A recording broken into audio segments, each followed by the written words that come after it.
जब मेरी शादी हुई तो मुझे कहा गया कि पति को शारीरिक और मानसिक सुख देना ही मेरा मुख्य कर्तव्य है। लेकिन शादी के बाद मुझे महसूस हुआ कि भारत में एक लड़की की शादी सिर्फ उसके पति से नहीं होती बल्कि पूरे परिवार से होती है। सास, ससुर, ननद, देवर और आखिर में पति, सभी के साथ तालमेल बिठाना होता है। पहले तो मैं यह सोचकर डर गई थी कि मैं खुद को संभालने में ही मुश्किल पाती हूँ, तो इतने सारे लोगों को कैसे संभालूंगी। लेकिन शादी के बाद एक नए परिवार ने मुझे अपनाया और मेरी जिंदगी एक ही रात में पूरी तरह बदल गई। मैं अपने मायके की लड़की से ससुराल की बहू बन गई। शुरुआती दिनों में सब कुछ ठीक चल रहा था, लेकिन धीरे धीरे ऐसा महसूस हुआ कि घर के कुछ सदस्यों की नज़र में मैं खटकने लगी हूँ।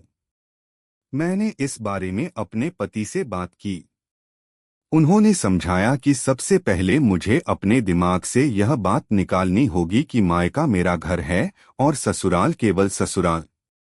उन्होंने कहा, यह तुम्हारा घर है। जितना खुलकर रहोगी और सबको समझने की कोशिश करोगी, उतना ही तुम्हारे लिए आसान होगा।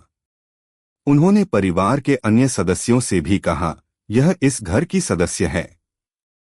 अगर इससे कोई गलती हो तो इसे प्यार से समझाएं। जरूरत पड़े तो डांटें भी, लेकिन इसे यह एहसास दिलाएं कि यह गैर नहीं है। मैंने उनके कहे अनुसार काम करना शुरू किया। सबसे पहले मैंने अपनी सास के साथ ज्यादा समय बिताना शुरू किया। उन्हें समझने की कोशिश की। मुझे एहसास हुआ कि जो औरत पिछले 40 साल से इस घर को संभाल रही थी, वह कभी नहीं चाहेगी कि उसका अधिकार किसी और के हाथ में चला जाए। इसलिए मैंने हर काम उनसे पूछकर करना शुरू किया, भले ही मुझे पता होता था कि वे मना नहीं करेंगी। इससे उन्हें यह महसूस हुआ कि घर में उनकी कद्र अभी भी बनी हुई है। धीरे धीरे मैंने उनके छोटे छोटे कामों में मदद करनी शुरू की। इसका परिणाम यह हुआ कि वे मुझसे बेहद खुश रहने लगीं। मेरी सास मेरी सबसे बड़ी प्रशंसक बन गईं। उनकी खुशी से मेरे ससुर भी मुझसे खुश रहने लगे।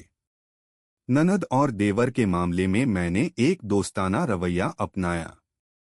जो भी उनकी खाने की फरमाइश होती, पूरी करने की कोशिश करती।